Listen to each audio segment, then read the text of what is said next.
Turkish ലാംഗ്വേജിലെ കൺസണൻസിനെ കുറിച്ചാണ് ഇനി നമ്മൾ പഠിക്കാൻ പോകുന്നത്. ടർക്കിഷ് ലാംഗ്വേജിൽ 21 കൺസണൻസ് ആണ് ഉള്ളത്. ഇതിൽ ചില ലെറ്റേഴ്സ് ഇംഗ്ലീഷ് ലെറ്റേഴ്സുമായി സാമ്യമുണ്ടെങ്കിൽ മറ്റു ചില ലെറ്റേഴ്സ് ഇംഗ്ലീഷിൽ നിന്നും വ്യത്യസ്തമാണ്. ടർക്കിഷ് ലാംഗ്വേജിനെ ഇംഗ്ലീഷിൽ നിന്നും വ്യത്യസ്തമാക്കുന്ന ഒരു പ്രധാനപ്പെട്ട കാര്യം എന്തെന്ന് വെച്ചാൽ, ഇംഗ്ലീഷിൽ 2 ലെറ്റേഴ്സ് ചേർന്ന് വന്നാൽ ഒരു പുതിയ സൗണ്ട് ഫോം ചെയ്യാറുണ്ട്. ലൈക്ക് എസ് എന്ന ലെറ്ററും എച്ച് എന്ന ലെറ്ററും ചേർന്ന് വന്നാൽ മറ്റൊരു രീതിയിലാണ് പ്രൊനൗൺസ് ചെയ്യുന്നത്. For example, ship. സി എന്ന ലെറ്ററും എച്ച് എന്ന ലെറ്ററും ചേർന്ന് വന്നാലും ഇത്തരത്തിൽ മറ്റൊരു സൗണ്ടിലാണ് പ്രൊനൗൺസ് ചെയ്യുന്നത്. For example, cheese. എന്നാൽ ടർക്കിഷ് ലാംഗ്വേജിൽ ഇത്തരത്തിൽ 2 വ്യത്യസ്തമായ ലെറ്റേഴ്സ് ചേർന്ന് വന്നാൽ പുതിയൊരു സൗണ്ട് ഫോം ചെയ്യാറില്ല. ഫോർ എക്സാമ്പിൾ, ടർക്കിഷിൽ കുത്തുബ് ഹാനെ എന്നുള്ളൊരു വേർഡുണ്ട്. കുത്തുബ് ഹാനെ വിച്ച് മീൻസ് ലൈബ്രറി. ഈ വേർഡിൽ പി എന്ന ലെറ്ററും എച്ച് എന്ന ലെറ്ററും അടുത്ത് വരുമ്പോൾ ഇംഗ്ലീഷിലേതുപോലെ കുത്തുഫാനെ എന്ന് ഉച്ചരിക്കുകയില്ല, മറിച്ച് 2 ലെറ്റേഴ്സിനെയും വ്യത്യസ്തമായി ഉച്ചരിച്ചുകൊണ്ട് കുത്തുബ് ഹാനെ എന്നാണ് ഉച്ചരിക്കേണ്ടത്. കുത്തുബ് ഹാനെ.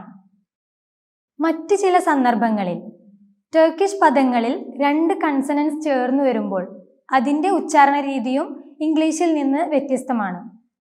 ഫോർ എക്സാമ്പിൾ, ട്രെയിൻ എന്നതിന് ടർക്കിഷിൽ തിറേൻ എന്നാണ് പറയുന്നത്. തിറേൻ. ഈ പദത്തിൽ ടി, ആർ എന്നീ 2 ലെറ്റേഴ്സ് ചേർന്ന് വന്നിട്ടുണ്ടെങ്കിലും ഇംഗ്ലീഷിലേതുപോലെ ത്രേൻ എന്നതിന് പകരം തിറേൻ എന്നാണ് പറയേണ്ടത്. തിറേൻ. അതായത് ടി, ആർ എന്നീ 2 ലെറ്റേഴ്സിനിടയിൽ എന്നൊരു സൗണ്ട് ഉൾപ്പെടുത്തി വേണം ഈ വാക്ക് ഉച്ചരിക്കാൻ. തിറേൻ. തിറേൻ. മറ്റൊരു ഉദാഹരണമാണ് കിലിമ. കിലിമ. കിലിമ മീൻസ് എയർ കണ്ടീഷണർ. കിലിമ എന്ന പദത്തിൽ കെ, എൽ എന്നീ 2 ലെറ്റേഴ്സ് ചേർന്ന് വരുമ്പോൾ ക്ലിമ എന്നല്ല വായിക്കേണ്ടത്, കിലിമ എന്നാണ് വായിക്കേണ്ടത്. ഇവിടെയും കെ, എൽ ഈ 2 ലെറ്റേഴ്സിനുമിടയിൽ എന്ന ലെറ്റർ ഉള്ളതുപോലെ ഉച്ചരിക്കേണ്ടതുണ്ട്. കിലിമ. കിലിമ. ടർക്കിഷിൽ ഇതിനുള്ള മറ്റൊരു ഉദാഹരണമാണ് കിറാൽ. കിറാൽ. കിറാൽ മീൻസ് കിങ്. ഇവിടെയും കെ, ആർ എന്നീ 2 ലെറ്റേഴ്സ് ചേർന്ന് വരുമ്പോൾ ക്രാൾ എന്നല്ല ഉച്ചരിക്കേണ്ടത്, കെ, ആർ എന്നതിനിടയിൽ എന്നൊരു ശബ്ദം ഉൾപ്പെടുത്തി കിറാൽ എന്നാണ് ഉച്ചരിക്കേണ്ടത്. കിറാൽ. ഇനി ടർക്കിഷ് കൺസണൻസിൽ കൂടുതലായി തെറ്റായി ഉച്ചരിക്കുന്ന ചില ലെറ്റേഴ്സും അതിൻ്റെ ശരിയായ പ്രൊനൗൺസിയേഷനുമാണ് പറയുന്നത്. അതിലെ ആദ്യത്തെ ലെറ്റർ ജെ. ജെ.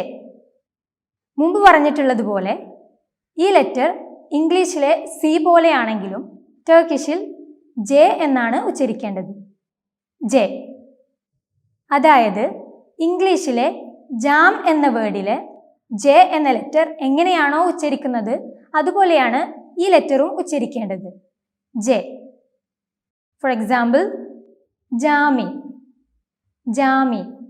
ജാമി മീൻസ് മോസ്ക്. ജെബ്. ജെബ്. ജെബ് മീൻസ് പോക്കറ്റ്. മറ്റൊരു ലെറ്റർ ചെ. ചെ. ഇംഗ്ലീഷിൽ സി, എച്ച് എന്നീ 2 ലെറ്റേഴ്സും ചേർന്ന് വരുമ്പോൾ ഉണ്ടാകുന്ന പ്രൊനൗൺസിയേഷനാണ് ഈ ലെറ്ററിനും ഉള്ളത്. കുറച്ചുകൂടെ വ്യക്തമാക്കി പറയുകയാണെങ്കിൽ, ചേഞ്ച് എന്ന ഇംഗ്ലീഷ് വേർഡിലെ സി, എച്ച് എന്നീ ലെറ്റേഴ്സ് എങ്ങനെയാണോ ഉച്ചരിക്കുന്നത് അതുപോലെയാണ് ചെ ഉച്ചരിക്കേണ്ടത്. ചെ. ചിൻ. ചിൻ. ചിൻ മീൻസ് ചൈന. ചൊജുക്. ചൊജുക്. ചൊജുക് മീൻസ് ചൈൽഡ്. ഈ ഒരു ലെറ്ററിന് ശേഷം ഇംഗ്ലീഷിൽ നിന്ന് വ്യത്യസ്തമായ മറ്റൊരു ലെറ്ററാണ് ഗെ. ഗെ. ഇത് ഇംഗ്ലീഷിലെ ജി പോലെയാണ്. എന്നാൽ ഇംഗ്ലീഷ് ലെറ്റർ ജി പല സന്ദർഭങ്ങളിലും പലതരത്തിലാണ് പ്രൊനൗൺസ് ചെയ്യുന്നത്. ഫോർ എക്സാമ്പിൾ, ജിഞ്ചർ, ജെന്റിൽ എന്നീ വേർഡുകളിൽ ജി എന്ന ലെറ്റർ ജ് എന്നാണ് ഉച്ചരിക്കുന്നത്. ജ്. ജിഞ്ചർ. എന്നാൽ ഗെയിം, ഗൺ, അതുപോലെ ഗോ എന്നീ വേർഡുകളിൽ ഫസ്റ്റ് ലെറ്റർ ജി, ഗ എന്ന ശബ്ദത്തിലാണ് ഉച്ചരിക്കുന്നത്. ഗ, ഗെയിം. സോ ടർക്കിഷ് ലെറ്റർ ഗെ, ഇതിലെ ഗെയിം, ഗോ എന്നീ പദങ്ങളിൽ ജി എങ്ങനെയാണോ ഉച്ചരിക്കുന്നത് അതുപോലെയാണ് ഉച്ചരിക്കേണ്ടത്. ഗെ, ഗെ. ഗസത്തെ, ഗസത്തെ. ഗസത്തെ മീൻസ് ന്യൂസ് പേപ്പർ.